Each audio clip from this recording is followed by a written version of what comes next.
Berdasarkan data dari lapor COVID-19 dan Pusara Digital Tenaga Kesehatan, angka kematian tenaga kesehatan mencetak rekor bulan ini, yaitu 263 orang.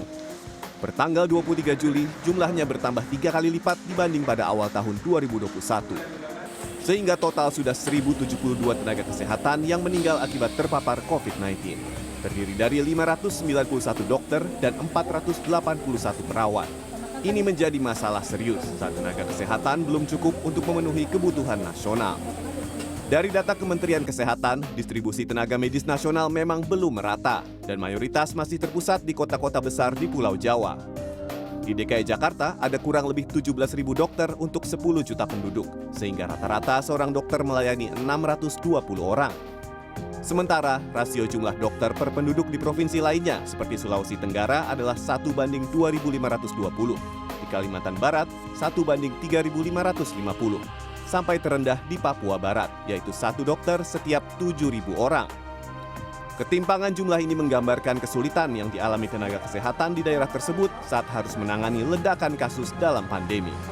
Menurut Wakil Ketua Umum Pengurus Besar Ikatan Dokter Indonesia, Slamet Budiarto, sulitnya memastikan ketersediaan tenaga medis di seluruh wilayah Indonesia antara lain disebabkan masih kurangnya penghargaan dari pemerintah daerah terhadap profesi dokter.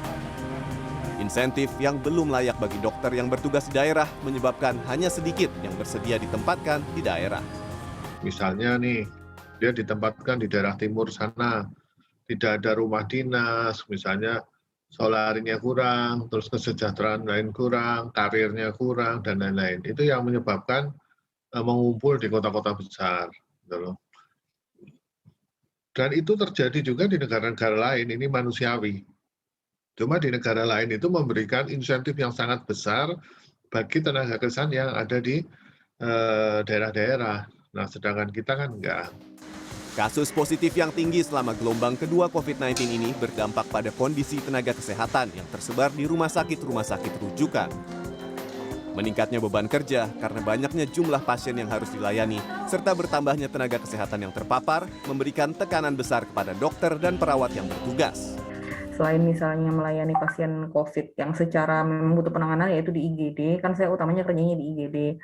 Tapi juga misalnya ada bagian-bagian lain misalnya poliswab kayak gitu, terus polivaksin. Nah, itu sekali buka itu memang butuh banyak orang, jadi kita pasti masuk terus kayak gitu. Kerasa banget sih peningkatannya dibandingkan dengan gelombang pertama yang di bulan Januari Februari itu. Untuk yang sekarang ini terasa lebih sudden gitu ya, dan terasa lebih berat-berat banget pasiennya.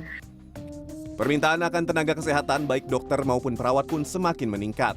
Persatuan Perawat Nasional Indonesia atau PPNI DKI Jakarta bahkan sudah mengusulkan alokasi 1 dokter dan 1 perawat untuk setiap RW agar penanganan bisa fokus dari hulu. Awal itu kami diminta 900 orang, kemudian berkembang lagi, Nagrak dibuka, Pasar Rumput dibuka, kebutuhannya sampai 3.000 orang perawat itu di Jakarta saja ya. Kami dari perawat sebenarnya mengusulkan tadi setiap RW 1 RW 1 perawat itu sudah kita dorong sejak tahun 2015, kemudian di 2017 keluar pergub memang setiap ribu jiwa ada 1 dokter, 1 perawat, 1 bidan.